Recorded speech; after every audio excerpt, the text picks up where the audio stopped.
Hello everyone, this is how you remember the Cornish Rebellion during Henry VII's rule. Bear with me, I'm Wacky Historian.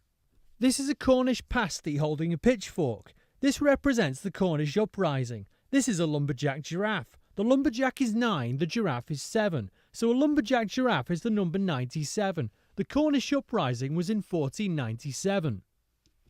This hen is Henry VII because hen and Henry sound similar. Next to Henry is a red briefcase. This is the Chancellor of the Exchequer's red briefcase. It represents a budget. On the case is an army helmet. It represents war. So the helmet on the briefcase represents Henry's war budget. This war budget was the primary cause of the Cornish Rebellion.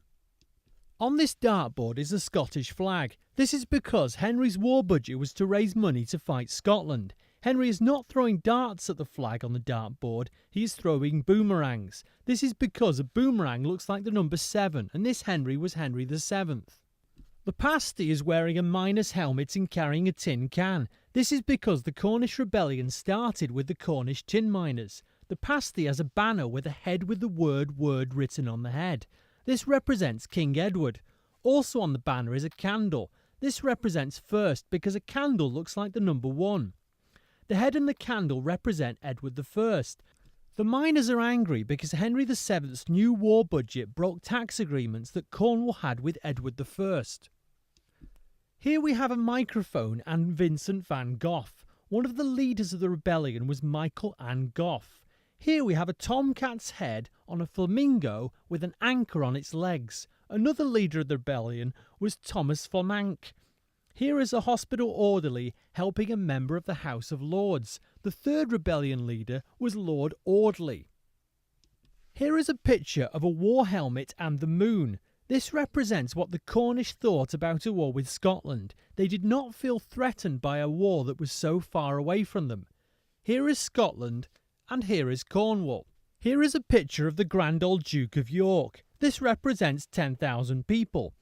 Therefore, 1.5 Grand Old Dukes of York represent 15,000 people. They are going into a scone full of clotted cream. Devon is famous for clotted cream, so this scone represents Devon. In the Cornish Rebellion, 15,000 people marched into Devon. These are the proclaimers. If one proclaimer says they can walk 500 miles, then half a proclaimer can walk 250 miles. Here we have half a proclaimer next to half a Grand Old Duke of York. 5,000 Cornish people marched 250 miles from Cornwall to London. This is Det, this is a ford, and this is a bridge. This is Deptford Bridge. It is where Henry ended the Cornish Rebellion. After that, Henry executed the 3 leaders of the rebellion. This represents that Henry VII gave big fines to Cornwall after the Cornish Rebellion had ended. If a kitten could represent a low threat and a lion could represent a high threat, then the Cornish Rebellion could be represented by a lynx. It was a moderate threat to Henry VII's rule. Please comment, like, share and subscribe. You can find me on Face Twitstagram. I'm Wacky Historian. Thanks for visiting.